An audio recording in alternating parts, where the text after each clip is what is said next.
So business is expected to not be part of the problem anymore, but part of the solution. Issues of corporate social responsibility, integrity, philanthropy were lovely ideas, but they were relegated to back offices as nice but unprofitable ideas. In New York, I learned another key lesson, and that is something that I simply coin polite harassment. Now, polite harassment is really self-explanatory. It's basically politely harassing someone till they do what you want. And it's amazing how much you can get away with when you harass someone politely.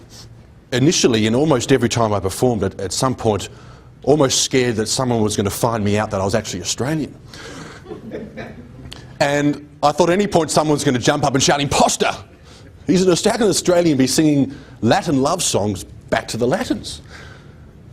What I learnt that day on Sex and the City was that, you know, the only thing glamorous about the entertainment industry is what is packaged for the public. The rest is bloody hard work. I mean, after dealing with the music industry, literally hunting down people who don't want to talk to you, the food industry was relatively easy. I've gone to every bloody trade show you can imagine, spending about 4 to 5 months in the market at the time. Now, I can really speak with most authority about the US market, probably one of the most competitive markets, the most difficult markets in the world. Media is very important in the US. I managed to talk my way into the offices of Martha Stewart. The main woman said, "Sing to us, just sing to us." And the other ones were saying, "Well, no, don't embarrass him, don't..." No, and she said, no, because if he's going to go on the show and sing to Martha and talk about his olive oil, we've got to make sure he actually can sing. So I thought, well, in that case, I better sing something.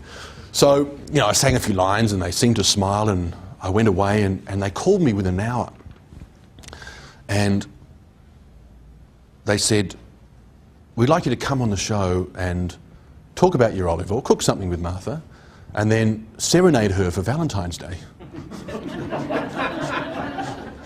Does everyone believe that this actually happened?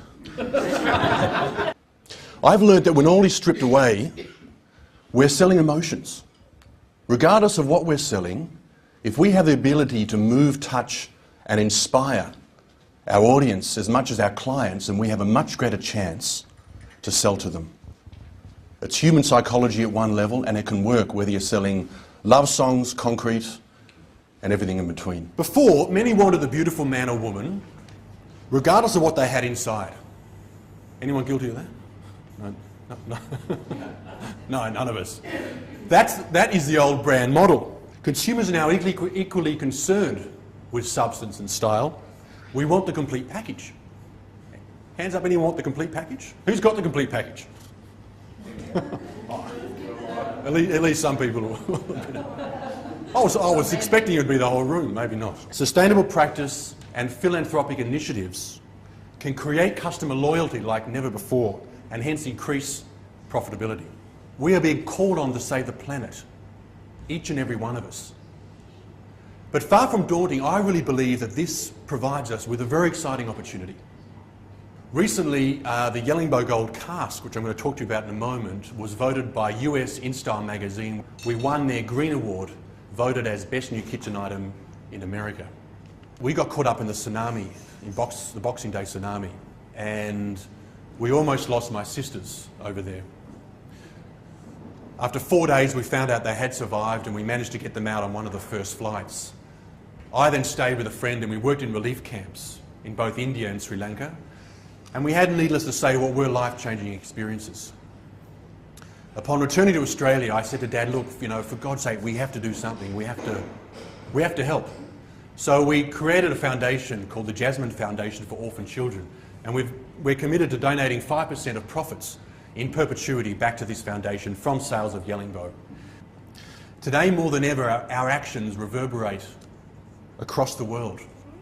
The power of one is now more important than ever. Imagine if all of us, engaging with the environment, giving back through philanthropy, the cumulative effect of this will be huge.